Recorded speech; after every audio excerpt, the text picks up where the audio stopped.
pemirsa TVRI Jogja, jumpa lagi dengan saya AA Rarasati. Pijar Hindu, kali ini kita akan membahas tentang harmoni teknologi kecerdasan buatan dan ajaran agama Hindu. Sudah bersama dengan kami di Studio 2 TVRI Jogja, narasumber kita yaitu Bapak Iwayan Ordiasa. Beliau adalah dosen Teknik Informatika di Universitas Srasvati Yogyakarta, sekaligus Sekretaris Umum Parisada Hindu Dharma Indonesia Daerah Istimewa Yogyakarta. Kita sapa bersama-sama. Om Swastiastu Pak Wayan. Om Swastiastu, Mbak Raras. Apa kabar nih Pak? Baik. Nah, kali ini kita mau membahas tentang teknologi kecerdasan buatan. Sebelum kita masuk ke pertanyaan yang lebih mendalam, bisa dijelaskan secara umum terlebih dahulu teknologi kecerdasan dan ajaran agama Hindu. Silahkan. Baik, pemirsa TVRI di rumah yang saya hormati, tentang teknologi kecerdasan buatan saat ini memang sedang banyak dibicarakan ya, sedang boom ya. Ini karena kemunculan daripada teknologi namanya OpenAI ya. AI itu singkatan dari Artificial Intelligence ya. Dengan munculnya ini teknologi berikutnya yang menyertai itu banyak sekali ya. Sehingga akhir-akhir ini ada yang khawatir tentang pengembangan teknologi kecerdasan buatan ini. Namun kita sebagai umat manusia, umat Hindu khususnya, itu jangan khawatir ya, karena teknologi ini adalah alat ya. Teknologi kecerdasan buatan ini adalah teknologi yang meniru cara kerja manusia. Ya, dia bisa menganalisis, kemudian bisa untuk menebak gambar, kemudian membuat gambar dan lain sebagainya, sehingga akan memudahkan kerja daripada manusia. Ya. Nah, kaitannya dengan agama Hindu. Agama Hindu ini adalah agama yang sangat-sangat dinamis dan fleksibel terhadap ajaran-ajaran atau kondisi yang terjadi saat ini. Ya, sebenarnya ajaran kecerdasan buatan ini sudah lama sekali, atau ilmu tentang kecerdasan buatan ini lama sekali sudah dibahas oleh para ahli-ahli komputer ya. Ini memang munculnya dari teknologi informatika ya. Saat ini hampir semua bidang ilmu, hampir sebuah bidang kehidupan kita akan dimasuki oleh pengaruh daripada teknologi kecerdasan buatan ini. Jadi, ya termasuk adalah agama. Gitu. Jadi perannya untuk kehidupan sehari-hari itu sangat luar biasa ya, AI ini ya Pak Wayan ya? Iya, benar sekali Mbak Raras. Jadi perannya karena dia masuk ke semua lini kehidupan kita itu akan sangat besar sekali ya. Intinya adalah bisa membantu kita dalam melakukan pekerjaan-pekerjaan baik itu yang sifatnya rutin dan sifatnya kreatif seperti itu. Jadi sangat luar biasa sekali, dari sebuah teknologi baru ini kita bisa membantu ya. Jadi teknologi itu bisa membantu tapi bisa juga menjerumuskan sebetulnya. Nah, kita akan bahas selanjutnya kaitannya dengan ajaran Trihitakarana di ajaran agama Hindu. Bagaimana kaitannya dengan teknologi kecerdasan AI ini Pak Wayan? Ya, pemirsa TVRI, ajaran Trihitakarana dalam ajaran Hindu itu adalah keharmonisan antara manusia dengan Tuhan, kemudian manusia dengan manusia sendiri, kemudian manusia dengan alam atau lingkungan. Nah, kaitannya dengan AI di sini adalah itu semuanya bisa dibantu ya. Misalnya hubungannya dengan Tuhan ya, dengan Tuhan kita melaksanakan ajaran-ajaran agama itu sangat-sangat memungkinkan dibantu oleh teknologi kecerdasan buatan ini. Apalagi hubungannya dengan manusia. Manusia itu kan kita sering berkomunikasi ya, tidak terlepas dari hal-hal komunikasi harian dan lain sebagainya. Nah, itu juga sangat dimudahkan dengan adanya teknologi AI atau AI ini ya. Kemudian kaitannya dengan lingkungan ya. Teknologi kecerdasan buatan atau AI ini bisa dipakai untuk memantau daripada lingkungan dan menyelamatkan lingkungan. Misalnya apa? Misalnya di Merapi gitu ya. Di Merapi kalau nanti akan terjadi erupsi itu bisa dipantau dengan menggunakan teknologi AI ini Ya misalnya apa, dipasang kamera, kemudian peringatannya itu bisa disebarkan melalui teknologi-teknologi yang ada, seperti itu, Mbak Laras. Salah satu nih untuk di kehidupan sehari-hari, pertama kalau kita, karena kan ada 3. Ya. Nah, yang pertama adalah hubungan manusia dengan Tuhan. Nah, dengan menggunakan AI ini salah satu contohnya seperti apa nih, Pak? Karena kan kita kalau agama Hindu itu terkenal dengan budaya yang langsung. Sedangkan kalau dengan teknologi ini kan bisa tidak dengan bertatap muka begitu. Nah, salah satu contohnya seperti apa, Pak Wayan? Iya, memang sangat menarik sekali akhir-akhir ini kita khususnya di agama Hindu ya, itu banyak sekali memanfaatkan teknologi-teknologi khususnya kecerdasan buatan ini untuk membantu ya pelaksanaan upacara-upacara, upacara keagamaan, kemudian juga upacara untuk kemanusiaan dan lain sebagainya, itu bisa dibantu dengan menggunakan teknologi AI ini yang dipadukan dengan teknologi yang lain. Misalnya apa? Kita melaksanakan upacara di Candi Prambanan. Iya, ritual salah satunya. Ritual kan? Itu ya, ritual setiap menjelang Nyepi, 1 hari menjelang Nyepi kita melaksanakan di Candi Prambanan. Nah itu kita bisa siarkan live streaming ya ke seluruh Indonesia, bahkan seluruh dunia ya, sehingga umat kita, umat Hindu dan juga umat yang lain bila ingin menyaksikan upacara atau ritual yang ada di Candi Prambanan bisa dengan mudah dipantau atau disaksikan melalui YouTube. Itu contohnya. Jadi sederhana sebenarnya contohnya ya. Jadi nggak perlu kita jauh-jauh dari luar Jogja untuk datang ke sini untuk sebuah acara ritual. Jadi sudah bisa menggunakan platform yang juga menjadi kerjasamanya nantinya, seperti itu nih Pak Wayan ya. Benar sekali. Nah, yang kedua adalah hubungannya dengan sesama manusia. Ya. Nah ini lebih mudah, tapi nggak apa-apa, contoh konkretnya aja Pak Wayan. Ya, contoh konkret yang biasa kita lakukan di Jogja adalah untuk mengelola organisasi majelis kita itu ya. Itu kan harus mengadakan acara-acara dan lain sebagainya. Itu kita selalu berkoordinasi. Nah, berkoordinasi ini dengan adanya teknologi kecerdasan buat ini bisa kita atur, ya tidak harus datang semuanya rapat gitu. Kita bisa rapat melalui Zoom meeting, kemudian kita jadwal topik-topik yang akan kita bahas itu dengan AI nanti akan di broadcast secara otomatis melalui WA yang sering kita gunakan saat ini. Nah itu antar hubungan dengan manusia. Di samping itu ada kalender Hindu ya, itu yang disusun oleh tim dari Kementerian Agama dan Majelis Umat Hindu yang namanya Parisade. Itu dibuat dalam bentuk aplikasi di HP ya. Nah di kalender itu disebut di setting satu bisa mengingatkan kita Trisandya ya, jam 6, jam 12 dan jam 6 sore. Kemudian yang kedua, hari-hari keagamaan yang penting itu langsung bisa di warning melalui aplikasi tersebut.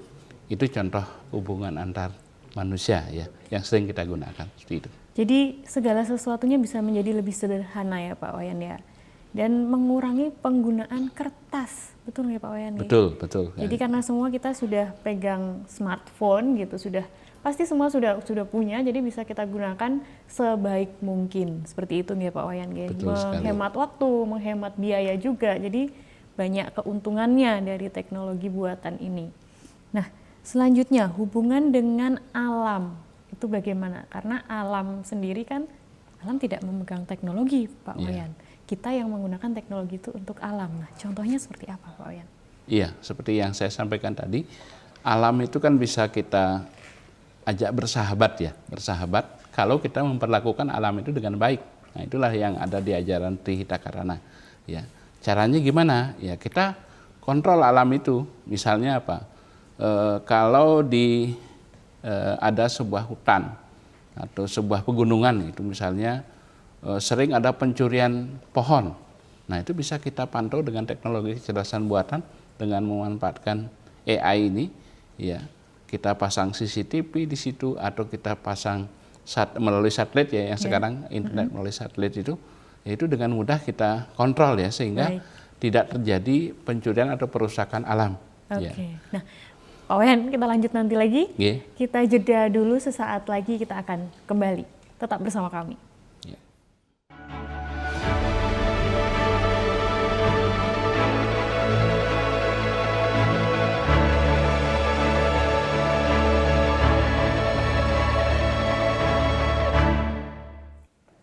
Baik pemirsa, masih bersama kami di Pijar Hindu dan tentu kita akan lanjutkan tadi yang sedang kita bahas adalah bagaimana penggunaan teknologi AI untuk membantu kita dalam melestarikan alam begitu, hubungan kita dengan alam yang masih terkait dengan Trihita Karana. Baik, silakan dilanjutkan Pak Wayan.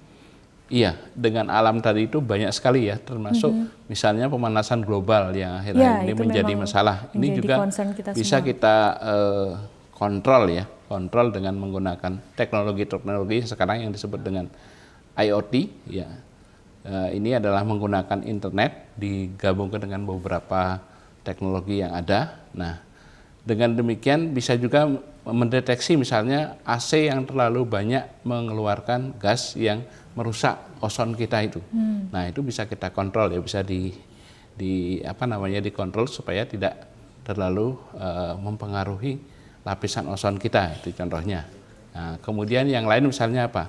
Cuaca ya, mungkin kita semua saat ini sudah tahu ya, cuaca itu bisa diprediksi atau dalam tanda kutip itu diramal. Nah, dengan teknologi AI ini lebih mudah lagi ya.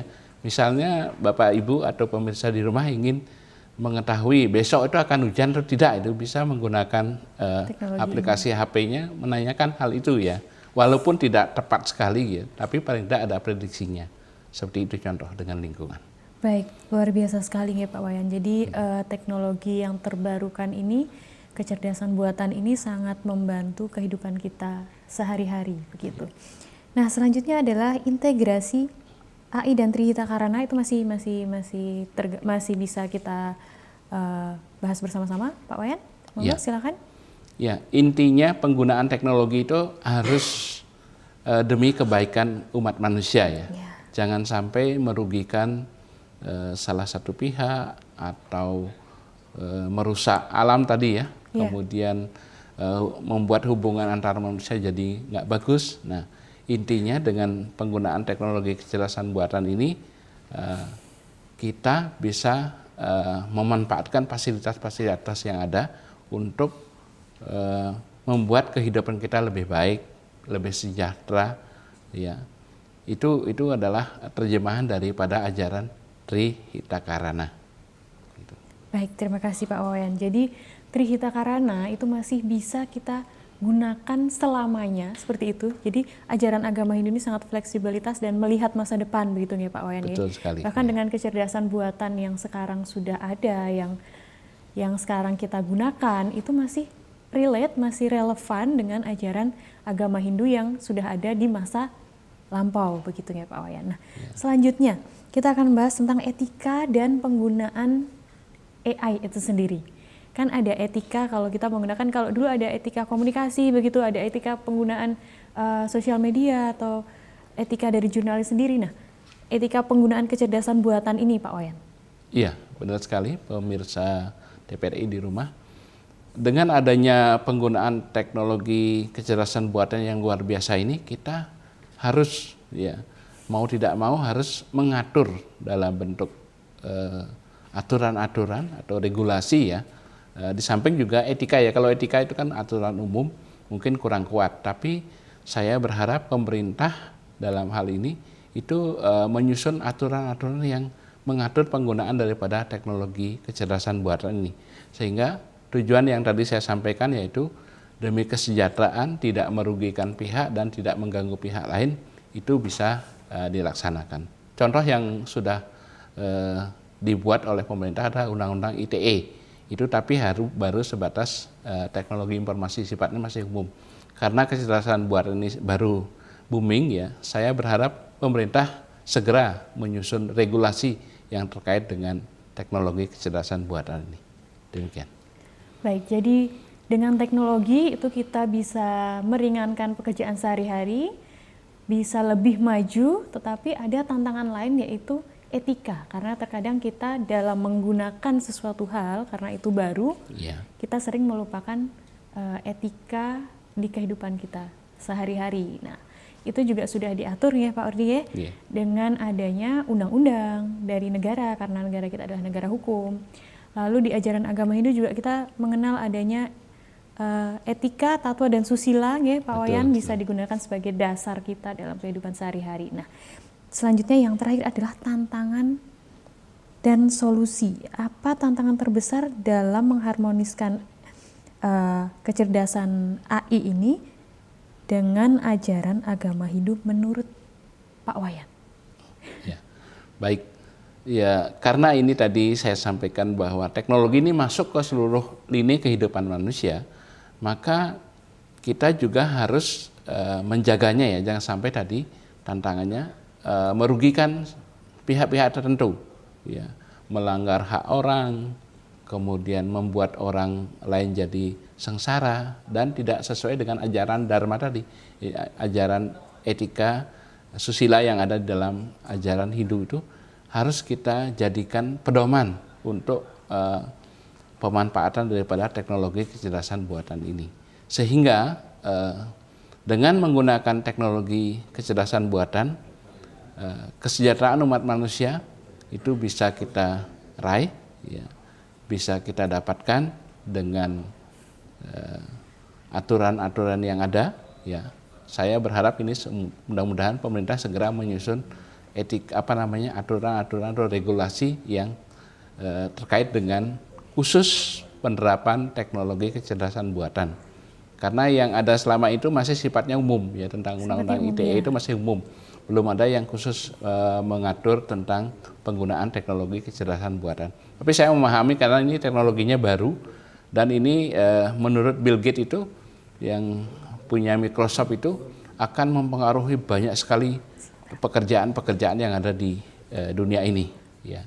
Katanya menurut Bill Gates itu ada 3 hal yang akan masih bertahan, yaitu tentang teknologi terbarukan atau sumber daya seperti minyak dan sebagainya, kemudian bidang kesehatan, kemudian yang ketiga adalah untuk memanfaatkan dan menggunakan teknologi kecerdasan buatan itu sendiri. Nah, ini 3 hal yang harus kita lakukan agar kita tidak digantikan oleh teknologi ini, karena banyak yang khawatir juga AI ini akan menggantikan beberapa pekerjaan seperti itu. Kata salah satu tokoh yang menekuni bidang teknologi informasi itu, orang pertama kali yang akan digantikan oleh teknologi AI atau kecerdasan buatan ini adalah orang yang tidak menggunakan justru, ya. Tapi kalau sudah menggunakan, kita akan bisa memanfaatkannya dengan baik dan demi kesejahteraan umat manusia. Demikian. Oke, baik Pak Wayan. Kita akan kembali saat lagi setelah jeda pariwara berikut ini. Baik pemirsa, tetap bersama kami.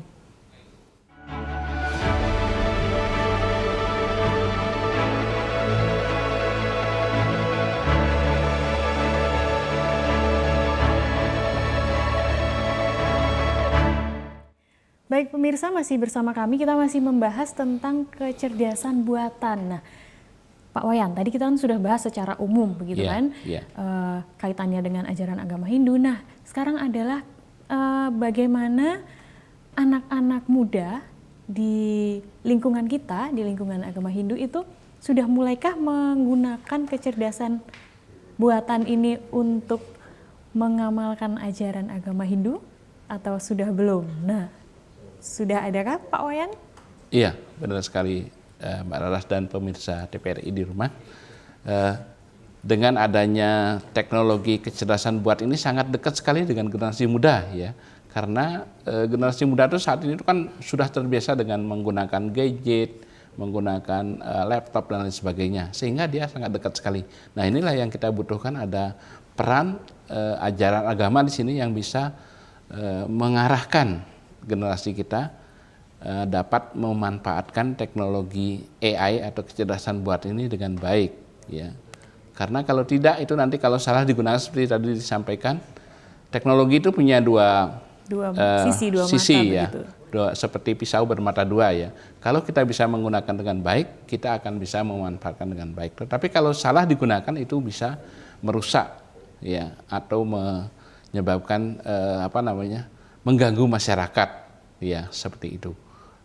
Yang terkait dengan generasi muda kita saat ini. Saya berharap generasi muda benar-benar memanfaatkan teknologi kecerdasan buat ini dengan baik dan nanti bisa mendapatkan manfaat yang baik dari penggunaan teknologi ini dan demi kesejahteraan umat manusia khususnya. Demikian. Jadi kreativitas itu saat ini sangat-sangat dibutuhkan ya Pak Wayan ya, terutama untuk generasi muda karena sudah dibantu dengan kecerdasan buatan ini ya. Begitu ya Pak Wayan ya? Betul, betul. Nah, salah satunya saya pernah dengar itu penggunaan teknologi ini membantu melestarikan tradisi itu melalui suara gitu. Jadi suara dan gambar. Jadi kita bisa membuat lagu atau apa yang berkaitan dengan tradisi di Hindu itu menggunakan teknologi AI ini. Benarkah? Benarkah seperti itu Pak Wayan? Iya, benar sekali. Karena dengan teknologi kecerdasan buatan yang ada sekarang tuh hampir semua bidang, baik itu seni, kreativitas, itu bisa dibantu dengan pemanfaatan teknologi AI atau kecerdasan buatan ini.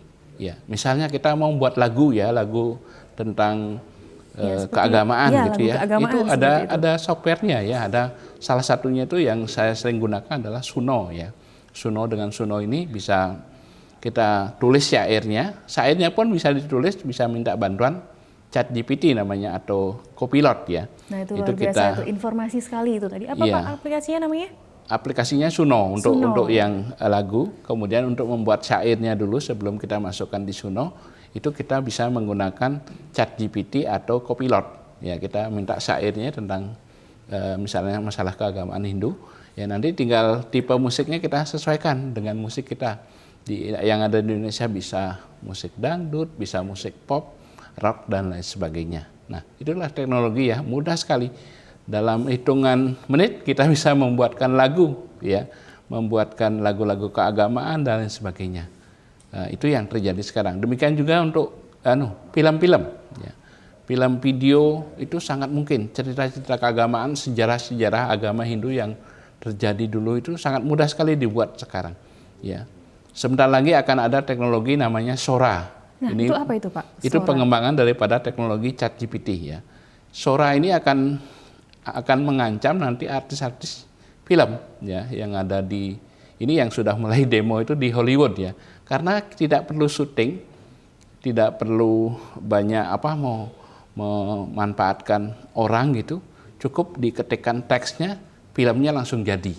Nah, seperti itu teknologi Sora yang luar biasa, sudah realistis sekali. Kalau dulu masih gambarnya belum bagus, sekarang tuh sudah luar biasa seperti itu.